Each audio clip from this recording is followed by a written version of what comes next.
یقیناً یہاں پر اتنا بڑا مقام و مرتبہ امام حسین علیہ السلام کو خدا کی بارگاہ میں ملا ہے، مگر یہ روتا وہ ہے کہ جس کو اس سے قلبی محبت اور لگاؤ ہوتا ہے، یقیناً روئے گا وہی جس کو محبت ہے، جس کو آل محبت ہو۔ رسول سے۔ پیغمبر اسلام صرف خبر شہادت امام حسین علیہ السلام پر رو رہے ہیں، گریہ کر رہے ہیں، تو یہ گریہ کس لیے؟ ہم تو شہادت امام حسین علیہ السلام کے 1300 سال 1400 سال کے بعد ماتم کر رہے ہیں، گریہ کر رہے ہیں، اور پیغمبر اسلام شہادت امام حسین علیہ السلام سے پہلے گریہ کر رہے تھے، گود میں سرکار سید الشہداء موجود ہیں، امام حسین علیہ اور السلام موجود ہیں اور گریہ کر رہے فرما رہا ہوں، متفق ہے اور یہ کسی اور چیز کے لیے گریہ نہیں فرما رہے تھے، شہادت امام حسین کے خبر کی بنیاد پر گریہ کر رہے ہیں۔ تو اس کا مطلب یہ ہے کہ گریہ کرنا شکست یا ہار کی نشانی نہیں ہوتی ہے، بلکہ یہ ایک لگاؤ قلبی محبت ہے، اور جس کو اس سے ایسی محبت ہوتی ہے اس کے اوپر ذرا سا بھی اگر کانٹا بھی چبھتا ہے تو چاہنے والا اس تکلیف کو احساس کرتا ہے۔ آئیے اسی کے ساتھ آگے بڑھتے ہیں۔ جی میرا نام نثارت علی ہے، سری نگر سے۔ میرا سوال یہ ہے کہ سید کے لیے صدقہ کھانا کیسا ہے؟ سید پہ صدقہ کھانا جائز ہے یا حرام ہے؟ دیکھیں مستحب صدقے کی تو اجازت دی ہے، اس میں بھی احتیاط کہا ہے کہ سید کے لیے کہ مستحب صدقے سے بھی پرہیز کرے، احتیاط کرے، نہ کھائے۔ جو حرام ہے وہ واجب صدقہ ہے، مستحب صدقے سے بھی احتیاط کرنے کے لیے علماء نے فرمایا ہے۔ لیکن سید جو ہے غیر سید کا صدقہ، اس پہ واجب صدقہ تو حرام ہے، لیکن سید کا صدقہ اگر مستحق سید وہی نا کہ اگر مستحب ہے تو احتیاط کرنا چاہیے، کوئی بھی صدقہ مستحب ہے، اگر صدقہ کا عنوان آتا ہے مستحب تو احتیاط کرنی چاہیے، اور اگر واجب ہے تو حرام ہے۔ بہت بہت شکریہ، آگے بڑھتے ہیں۔ السلام علیکم۔ وعلیکم السلام۔ میرا نام فاطمہ ہے اور میں ممبئی سے بات کر رہی ہوں۔ اچھا، میں نے یہ بولا تھا کہ میری شادی ہوئی تھی اور یہ ہسبینڈ نا بیمار تھے، ہائپر ایکٹیو تھے، اور یہ میرے انلوز نے مجھے یہ سب باتیں بتائی نہیں تھی، لیکن میرے کو شادی کے بعد پتا چلا، اور انہوں نے میرے پہ کافی ایلیگیشن اور کافی ظلم کیا، سب باتیں چھپائے، ان سب وہ کیے، تو کیا ان کو معاف کر سکتے ہیں؟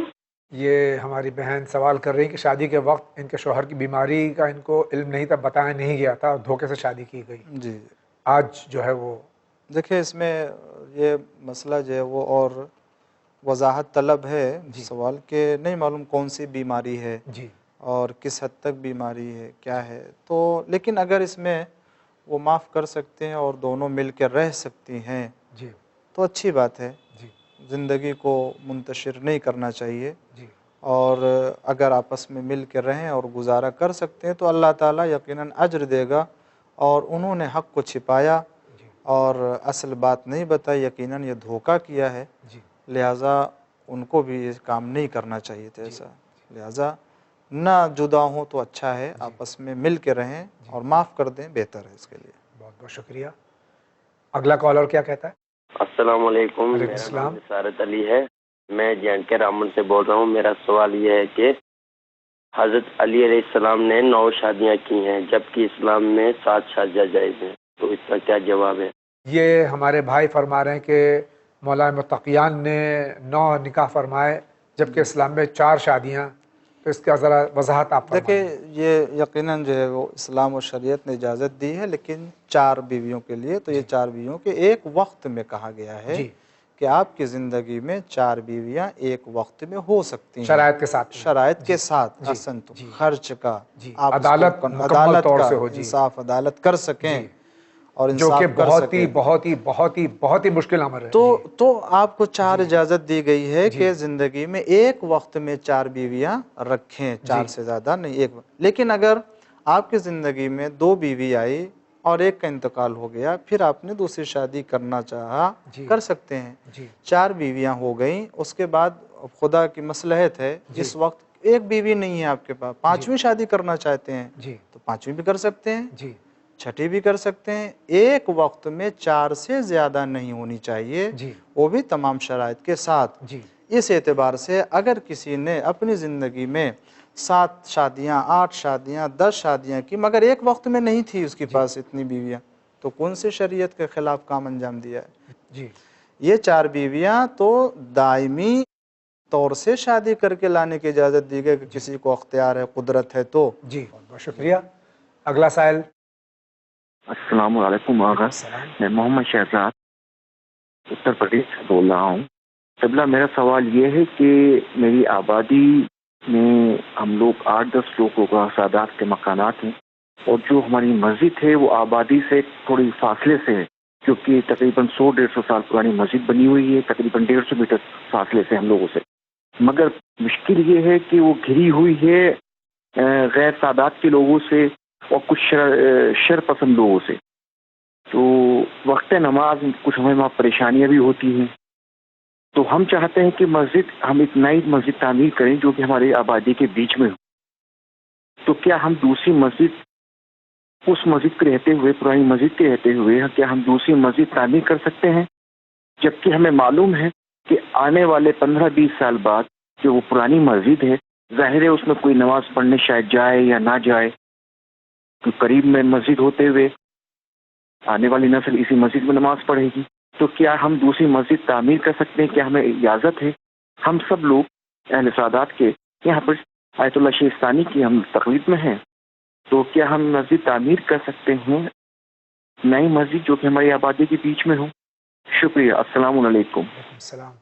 یہ قائد المحترم حضرت آیت اللہ العظمیٰ سید علی الحسینی سیستانی مدظ اللہ علیہ کے مقلد ہیں، اور جس جگہ پہ یہ رہتے ہیں وہاں سے جو مسجد ہے جہاں پر یہ نماز پڑھتے ہیں دور ہے، اور وہ شرپسندوں کے علاقے میں ہے، وہاں بہت زحمت ہوتی ہے، یہ اپنے علاقے میں مسجد تعمیر کرنا چاہتے ہیں لیکن پھر وہ مسجد جو ہے ویران ہو جائے گی۔ دیکھیں اس کا طریقہ یہ ہے جی، اور اچھا طریقہ یہ ہے کہ مسجد بنانا چاہتے ہیں، اس سے کوئی رکاوٹ نہیں ہے، جی، آپ مسجد بنا لیجئے اپنے محلے میں، جی، اپنی آبادی میں، جی، پنجگانہ نماز وہاں پڑھیے، جمعہ کی نماز وہاں پڑھیے، جی، جو آبادی سے دور ہے، جی، وہاں جو بھی اور نماز یقیناً روزانہ کی نماز وہاں نہیں پہنچ سکتا ہے، لیکن آپ ہفتے میں بہت سے ایسے شہر میں نے دیکھا ہے جی، کہ محلے کے اندر ایک مسجد ہے وہاں ہوتی ہے، لیکن جمعہ کے لیے سب لوگ ادھر جاتے ہیں، جی، یا جمعہ نہیں جاتے آپ عید کی نماز، جی، بقرعید کی نماز، یا دیگر موقع پر کوئی سال میں 2 ایسے پروگرام رکھیے جی، جو ویران نہ ہو، جی، وہاں پر لوگوں کا آنا جانا ہو، مومنین کا ہو، تو اس طریقے سے اگر بنائیں کوئی حرج نہیں ہے، جی، آپ اپنے یہاں مسجد بنائیے، شان سے بنائیے، اللہ تعالیٰ مدد کرے آپ کی، انشاءاللہ۔ لیکن یہ کہ جمعہ کی نماز ہے، دیگر اس طرح کے اعمال ہیں، جشن ہے، محفل، آپ وہاں کیجئے تاکہ وہ بھی آباد رہے، جی، لوگوں کو بھی احساس ہو کہ ہاں یہاں مومنین کا آنا جانا جی، ہے۔ بہت بہت شکریہ۔ یہ سائل کیا کہہ رہا ہے؟ السلام علیکم، السلام۔ میں ممبئی سے بول رہا ہوں۔ میں یہ پوچھنا چاہتا ہوں کہ میں عمر میرا 50 سال کا ہوا ہے، اور میں ابھی نماز پڑھنا سیکھا ہوں، تو بری بات ہے پہلے سے نہیں پڑھا، لیکن اب جب پڑھتا ہوں میں تو کانسنٹریٹ نہیں کر پاتا ہوں، میں جب نماز پڑھنے کے ٹائم پہ میرا من بہت پرابلم میں چلا جاتا ہے، تو کیا وہ نماز واجب ہے؟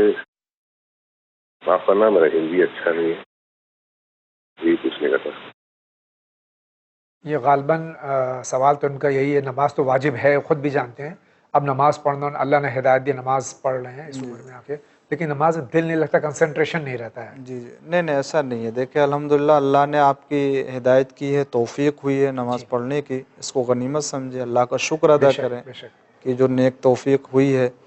اور رہ گئی بات یہ کہ دل نہیں لگتا ہے، توجہ نہیں ہوتی ہے، تو یہ دیکھیں ایسی چیز نہیں جس کی بنا پہ آپ نماز چھوڑ دیں، جی، نہیں، ہو سکتا ہے جس طریقے سے نماز نہیں پڑھتے تھے اللہ نے توفیق نماز پڑھنے کی دی، اسی طریقے سے اس طرح سے نماز پڑھتے ایک دن آپ کی نماز میں توجہ بھی آ سکتی ہے، انشاءاللہ، خشوع و خضوع بھی پیدا ہو سکتا ہے، بے شک، تو نماز واجب ہے، اس کو ترک نہیں کر سکتے، چھوڑ نہیں سکتے، پڑھتے رہیے، جس حال میں کوشش کیجئے توجہ لانے کی۔ شکریہ، آگے بڑھتے ہیں۔ میں پٹنہ سے سید تفضل حسین بول رہا ہوں۔ نماز شب کے بارے میں پوچھے گئے ایک سوال کے جواب میں جناب مولانا قلب صادق صاحب قبلہ نے فرمایا کہ نماز شب کی 1 رکعت نماز بھی پڑھ لی گئی تو نماز شب ہو جائے گی۔ مہینوں قبل ایک سوال پوچھا گیا تھا کہ نماز شب میں آخری 3 رکعت یعنی 2 رکعت وتر کی اور 1 رکعت شفا کی پڑھنے سے نماز شب ہو جاتی ہے کیا؟ اس کے جواب میں مولانا صاحب نے کہا تھا کہ ایسی کوئی نماز نہیں ہے، برائے مہربانی قبلہ بتائیں کہ صحیح کیا ہے۔ شکریہ، خدا حافظ۔ یہ ہمارے بھائی شاید روا روی میں کہہ گئے 2 رکعت نماز شفا، ایک رکعت نماز وطر ہے، لیکن بہرحال آغائے ڈاکٹر قلب صادق صاحب قبلہ نے یہ فرمایا تھا کہ بحالت مجبوری اگر کچھ بھی نہیں کر سکتا، اتنا وقت نہیں ہے، تو کم از کم ایک رکعت ہی پڑھ لے۔ جاوید صاحب میں بھی یہ سمجھتا ہوں کہ یہ جو دوسرا سوال کے حصے میں جو دوسرا حصہ تھا سوال کے کہ مولانا نے کہا کہ ایسی کوئی نماز نہیں ہے، میں سمجھتا ہوں شاید ایسا نہیں کہا ہوگا، ممکن ہے کچھ کہا ہوگا، سمجھ میں کچھ آیا ہوگا، یا یہ کہ سننے میں کچھ ہوگا ایسا۔ دیکھیں بات ایسے ہے، نماز شب 11 رکعت ہے جو نصف شب کے بعد ادا کرنا ہے۔ اب اگر کسی کو توفیق ہوتی ہے 11 رکعت پڑھنے کی، بہت اچھی بات ہے، اور اگر توفیق نہیں ہوتی ہے 11 رکعت پڑھنے کی، 8 رکعت پڑھ سکتا ہے 8 رکعت پڑھے، 3 رکعت پڑھ سکتا ہے 3 رکعت پڑھے، 1 رکعت پڑھ رہا ہے 1 رکعت پڑھ لے، اس کو ثواب مل جائے گا نماز شب کا، جو وہ ادا کر لے گا۔ لیکن یہ کہ نہیں پڑھتا ہے، نہ پڑھنے سے تو اچھا ہے کہ 3 رکعت 1 رکعت نماز پڑھ لے، نماز وتر کے عنوان میں، شفع کے عنوان سے، یہ چیز ہے۔ دوسری طرف اگر کہا کہ یہ نمازی نہیں، ایسا کوئی کہنے والا نہیں ہو، نہ کہا ہوگا، میں سمجھتا ہوں 3 رکعت بھی اگر نماز پڑھ رہا ہے نماز شب ہے، وہ اس کا ثواب ملے گا۔ اور جیسا کہ آیت اللہ العظمی آقا سستانی مدظ اللہ العالی نے منہاج الصالحین میں لکھا بھی ہے کہ جائز ہے اگر کوئی اختصار سے کام لے اور 11 رکعت نماز نہ پڑھے، 3 رکعت نماز پڑھے، 1 رکعت نماز پڑھے، تو مختصر کر دینے کے لیے اس کو اجازت دی گئی ہے، تو وہ کر سکتا ہے ایسا، اس کے نماز شب ہوگی۔ تو ایسا نہیں ہے کہ 1 رکعت ہے اور 3 رکعت نہیں ہے، مسئلہ اس کا اس طرح سے۔ بہت بہت شکریہ۔ دیکھتے ہیں آپ یہ کیا کہہ رہی ہیں۔ السلام علیکم۔ السلام جی میں اشتیاق رضوی، میں کلیان سے بات کر رہا ہوں۔ میرا سوال ہے کہ میں ظہر اثر کی نماز اگر دھیرے دھیرے پڑھتا ہوں تو باہر کے خیالات آتے ہیں، دنیاوی خیالات آتے ہیں، اور اگر میں اس کو تھوڑا تیز پڑھتا ہوں، بہت زیادہ تیز نہیں، اتنا تیز کہ میں آواز سن سکوں، تو خیالات نہیں آتے، تو کیا میں ظہر اثر کی نماز تیز آواز سے پڑھ سکتا ہوں؟ یہ ہمارے بھائی کلیان ممبئی کے مضافات سے سوال کر رہے ہیں، فرما رہے ہیں کہ اگر یہ بالکل خاموش ہو کے ظہر اثر پڑھتے ہیں تو ان کے خیالات منتشر ہوتے ہیں، تو کیا دھیمی آواز میں جو کہ یعنی بالکل مرمرنگ جس کو کہتے ہیں انگلش میں، اس میں نماز پڑھیں؟ نہیں، ظہر دیکھیں، یہ ظہر کی نماز، عصر کی نماز، یہ اخفاتی نماز ہے اور آہستہ نماز پڑھنا ہے، یعنی قرات جو ہے وہ بلند آواز سے نہیں کرنا ہے۔ رہ گیا مسئلہ، اس کا سوال یہ کیا کہ اگر ہم بلند آواز سے پڑھتے ہیں تو توجہ ہوتی ہے، آہستہ پڑھتے ہیں تو توجہ نہیں ہوتی ہے۔ اگر توجہ نہیں ہوتی ہے تو توجہ ہونے کے لیے ایک واجب کو ترک نہیں کیا جا سکتا ہے۔ بلند آواز سے پڑھنا جو ہے جائز نہیں ہے۔ جس طریقے سے مغرب کی 2 رکعت اور عشاء کی 2 رکعت کو آہستہ پڑھنا جائز نہیں ہے، اجازت نہیں دی گئی، اس کو بلند آواز سے پڑھنا، یا صبح کی 2 رکعت کو اس کو بلند آواز سے پڑھنا ہے۔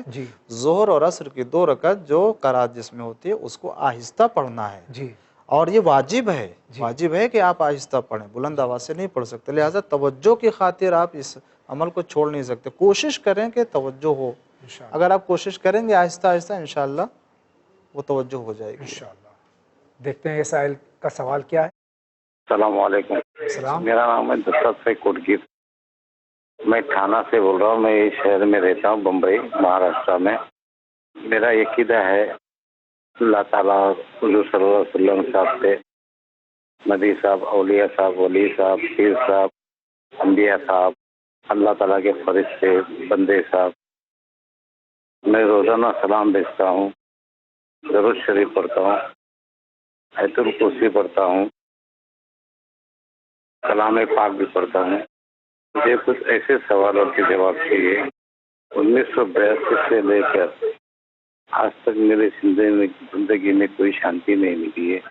جب یہ میں پکڑتا ہوں تو مجھے تھوڑا راحت ملتی ہے، آرام ملتا ہے، دل کو سکون ملتا ہے۔ میرا پورا عقیدہ اللہ تعالیٰ، حضور صلی اللہ علیہ وسلم صاحب، اللہ تعالیٰ کے جتنے درویش صاحب ہے، پیر صاحب ہے، آپ سب پر ہے، ہمارے اسلام دھرم پر ہے، مذہب پر ہے۔ تو میں چاہتا ہوں کہ مجھے کچھ ایسا رستہ دکھا دیا جائے کہ مجھے کام دھندے میں برکت ملے، روزی ملے، روٹی ملے، عزت ملے، شہرت ملے، ترقی ملے۔ اس لیے مجھے کیا پڑھائی کرنی چاہیے، جس سے میرے جو پیچھے بلا ہے لگی ہوئی ہے وہ بلا دور ہو جائے. اتنے میرے سوال ہے. ان سوالوں کا جواب مجھے دینے کی کوشش کرے، یہی میں آپ سے درخواست کرتا ہوں. یہ ہمارے بھائی تھانے جی مہاراشٹر سے سوال کر رہے ہیں. ان کا مختصر سوال یہی ہے کہ یہ عبادت کرنے کے باوجود بھی جو ہے پریشان رہتے ہیں. دیکھیں انہوں نے اپنے عقائد بیان کیے، بہت اچھی بات ہے، ٹھیک ہے، لیکن اس کے باوجود پریشانیاں ہیں. تو میں عرض کروں گا کہ پریشانیاں زندگی میں انسان کی ہوتی ہیں، پریشانیوں سے گھبرانا نہیں چاہیے، بلکہ اور اطمینان سے مضبوطی کے ساتھ اپنے عقیدے کو اوپر قائم رہیں. اور خداوند عالم اپنے مخصوص بندوں کا امتحان لیتا ہے، آزمائش میں مبتلا کرتا ہے، اور کسی مومن کو اس دنیا میں راحت نہیں دیا ہے. مومن کو اس دنیا میں پریشانیوں میں، آزمائش میں، امتحان میں رکھا ہے.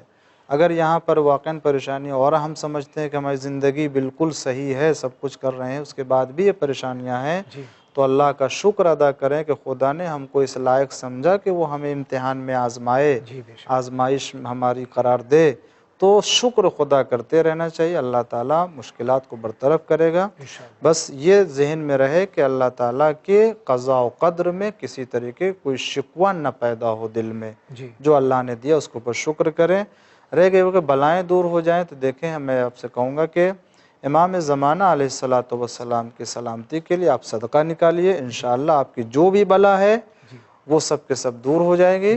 اور اپنا رابطہ مضبوط کریں امام زمانہ علیہ السلام. امام زمانہ علیہ السلام وہ ہیں کہ جو آج اس روئے زمین کے اوپر رسول اللہ صلی اللہ علیہ وسلم کی نسل کے خاندان سے ایک واحد فرد ہے کہ جو زندہ ہے، اور جن کے وجود سے یہ کائنات ہے، زمین اور آسمان باقی ہے، لوگوں کو رزق ملتا ہے، لوگوں کو زندگی ملتی ہے. ہم کو اپنی زندگی میں ان سے رابطہ زیادہ کرنا چاہیے. اگر ہم پیر یا مرید یا کسی جگہ جاتے ہیں سب کچھ، مگر جو تمام لوگوں کا سردار ہے، اگر ہمارا رابطہ اس سے نہیں ہے تو زندگی ہمیشہ پریشانی میں گزرے گی.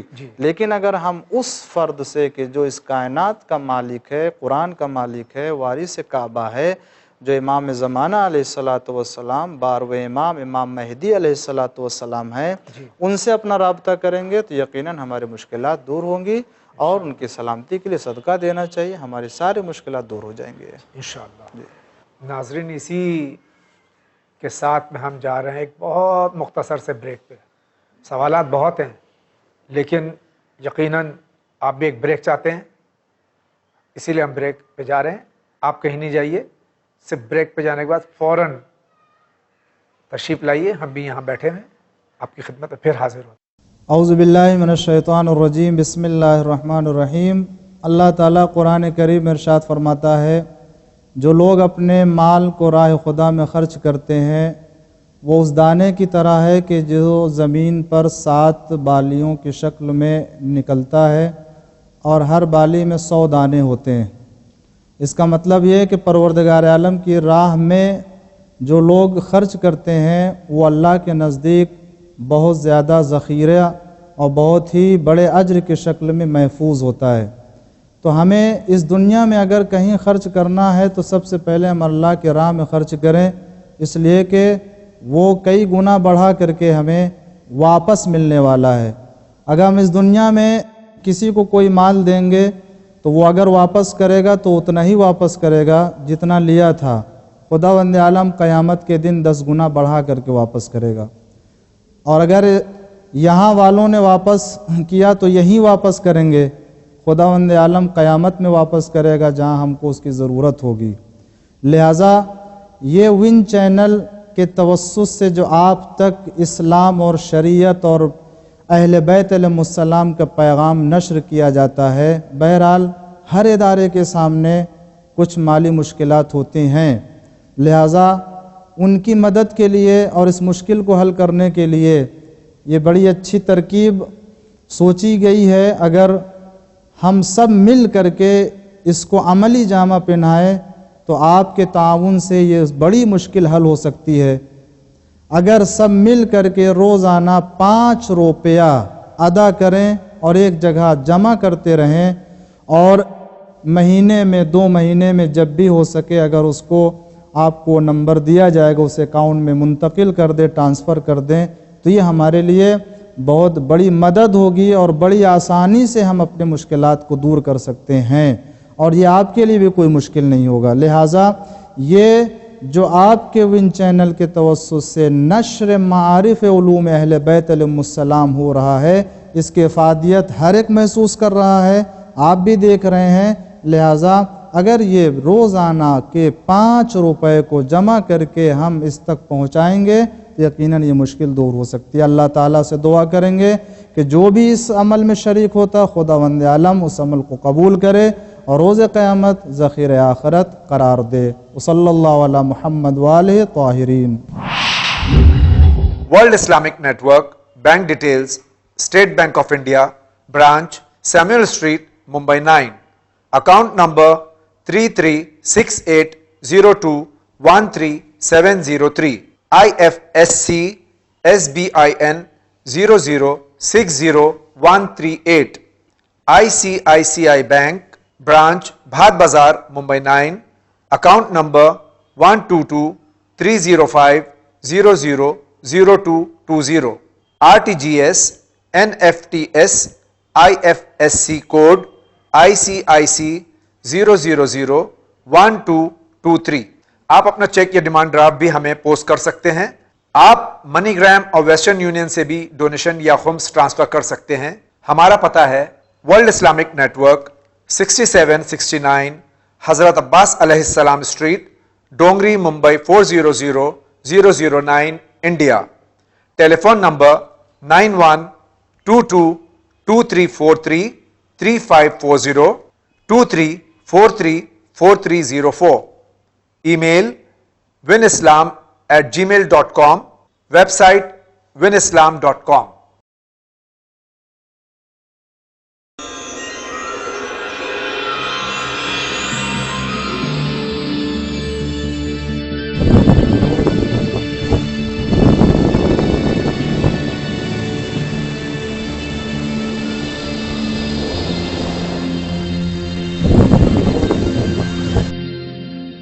آئیے بریک کے بعد ایک بار پھر آپ کی خدمت میں حاضر ہیں، اور سوالات جو مسلسل آپ کے ٹیلی فون کے ذریعے، ای میل کے ذریعے، واٹس ایپ کے ذریعے یا ہمارے پاس ہیں، وہ آگاہ کی خدمت میں پیش کر رہے ہیں۔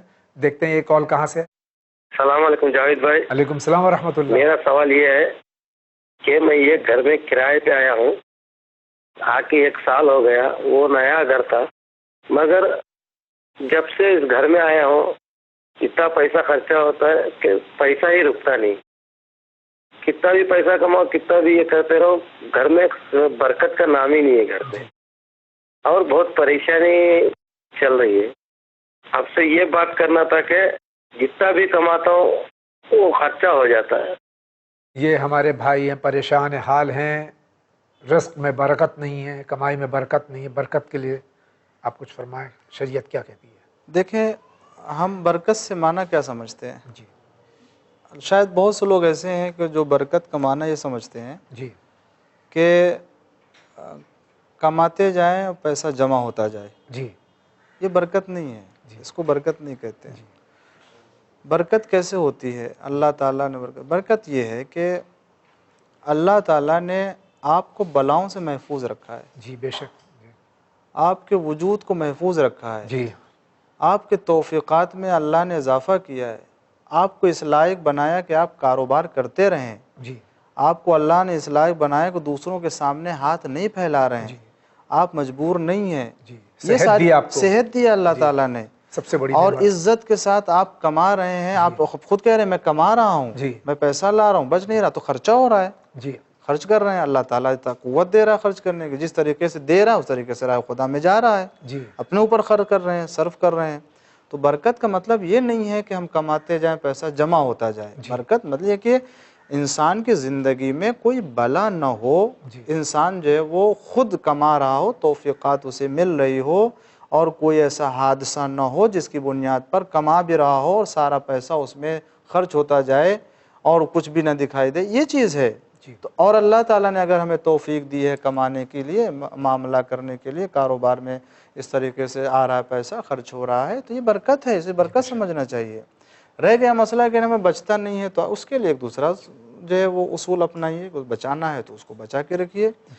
مسئلہ پریشانی ہے کہ اگر آپ کی زندگی میں پریشانی ہے تو کہاں سے آ رہی ہے یہ دیکھیے. اور ہم نہیں معلوم مجھے گھر میں کیا ہوتا ہے کیسے ہوتا ہے. اب گھر میں قرآن کی تلاوت کریں, دعائیں پڑھیے, صدقہ دیجئے. یہ وہ چیزیں ہیں کہ جن کے ذریعے سے اگر ہوگا تو اور مزید برکت ہوگی. تو گناہوں سے بچا کے رکھنا اور توفیقات میں اضافہ ہونا یہ خود ایک برکت ہے. بے شک یہ سمجھنا چاہیے. جی آگا دعا کے بھی خواہش. جی اگر دعا ہے تو اگر پڑھنا جانتے ہیں تو میں سمجھتا ہوں زیارت عاشورہ بہترین زیارت ہے اس سلسلے میں, اگر پڑھیں. اور سورہ واقعہ ہے, آپ سورہ واقعہ کی تلاوت کیجئے, آپ کے کاروبار میں برکت ہوگی. زیادہ سے زیادہ صلوات پڑھیں, صلوات پڑھیے روزانہ محمد علیہ السلام پہ. جی انشاءاللہ برکت ہی برکت ہے انشاءاللہ. پھر آئیے اسی کے ساتھ آگے بڑھیں. السلام علیکم مولانا. السلام علیکم جاوید بھائی. وعلیکم السلام ورحمۃ اللہ. میرا سوال یہ ہے کہ ہمارے گاؤں میں تھوڑی سی مکان کی زمین ہے باب العواج کو لگ کر. کمیٹی والے بول رہے ہیں کہ وہ زمین دے دو کیونکہ توڑ کر بڑا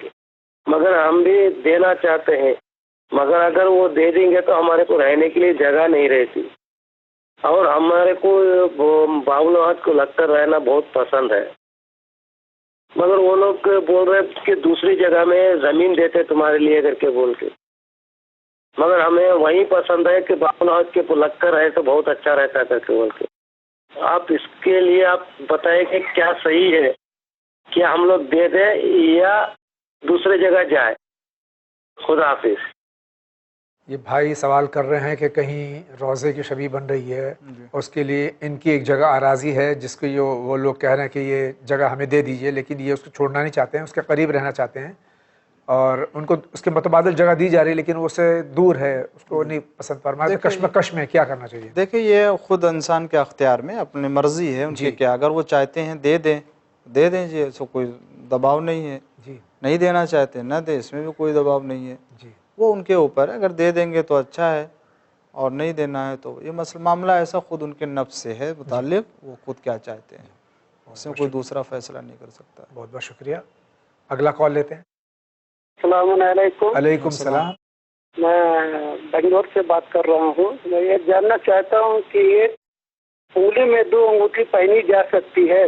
ایسا سننے میں آیا ہے کہ ایک انگلی میں 2 انگوٹھی نہیں پہننا چاہیے. پلیز اس کی وضاحت کر دیجیے. اور بائیں ہاتھ میں انگوٹھی پہننا چاہیے یا نہیں؟ بہت بہت شکریہ آپ کا. یہ انگشتری کے سلسلے میں ان کے ایک سوال ہیں, 2 سوال ہیں. ایک تو یہ کہ پہلی بات تو یہ کہ ان 2 انگلیوں میں مکروہ ہے. جی جی, یہ 2 انگلیوں میں جو ہے انگوٹھی, یعنی کہنا چاہتے ایک انگلی میں 2 انگوٹھیاں پہن سکتے ہیں. اس کا جواب دیا جا چکا, پھر بھی آپ دے دیجیے. اگر دیکھیں 2 انگوٹھی پہنے کوئی حرج نہیں ہے, پہن سکتے, کوئی حرج نہیں ہے. اور دوسرا سوال جو ہے یہ کہ آیا دائیں ہاتھ میں پہنے, یہ تو بائیں ہاتھ میں پہن سکتے ہیں, نہیں بائیں ہاتھ میں بھی پہن سکتے ہیں. اگر دائیں ہاتھ میں ہے تو بائیں ہاتھ میں پہن سکتے ہیں. جی اس میں پہنیے. اور آپ کو انگوٹھی دی گئی ہے آپ کے پاس ہے تو آپ بائیں ہاتھ میں بھی پہن لیجئے. لیکن یہی کہ آپ جو ہے اس میں پہنیے اور کوئی حرج نہیں. ان 2 انگلیوں میں جو ہے یہ مکروہ ہے. ہاں 2 ظاہر سی بات ہے. یہ انگشت شہادت بولتے ہیں, کلمے والی انگلی جسے کہتے ہیں, عام طور سے کلمے والی انگلی بولتے ہیں. جی اس میں نہیں پہننا چاہیے. جی, اور اسی طریقے سے اس انگلی میں نہیں پہننا چاہیے. اس کے بعد جو ہے وہ پہن لیجیے. کوئی آئیے دیکھتے ہیں یہ سوال کہاں سے, کس شہر سے. السلام علیکم. وعلیکم السلام. آپ کا چینل ہم کو بہت پسند ہے, ماشاءاللہ, اور ہمارے گھر میں سب لوگ دیکھتے بھی ہیں یہ چینل. اور میرا کوشچن یہ ہے, کوئی انسان اگر ہم لوگ کے بارے میں, ہمارے بارے میں کچھ الٹا سیدھا کہتا ہے, پھر وہ بات ہم لوگ اپنے ماں باپ کو بتائے تو کیا یہ غیبت میں شمار ہوتا ہے؟ شکریہ. خدا حافظ. یہ ہماری جو بہن ہے سوال کر رہی ہیں کہ اگر ہمارے سامنے ہمارے گھر والوں کی, ہمارے والدین کی کوئی برائی کرے, اس کو آ کے ہم اپنے والدین سے بیان کر سکتے ہیں, غیبت تو نہیں ہے؟ دیکھیے اگر یہ برائی ایسا ہے کہ جس کے ذریعے سے فساد پھیلنے کا خطرہ ہے, جی, اور کوئی ایسی برائی ہے کہ جو واقعاً پائی جاتی ہے, اس کو ماں باپ کو بیان کر کے وہ برائی دور کر سکتے ہیں. یہ بھی اگر حقیقت نہیں ہے تو آپس میں برائیاں پھیل رہی ہیں, جی, اس غرض سے بیان کریں گے, کوئی حرج نہیں ہے. بہت بہت شکریہ. آگے بڑھتے ہیں. السلام علیکم. میں فاروق عابدی جوگیشوری ویسٹ سے بات کر رہا ہوں. مجھے آج جو CD ون چینل پر مولانا فیروز حیدر کی مجلس کی چل رہی تھی, اس کی ایک کاپی چاہیے, جو میں کسی دوست کو دینا چاہ رہا ہوں جو ہندو ہے. برائے کرم میری اس گزارش کو ایکسیپٹ کیجیے. شکریہ.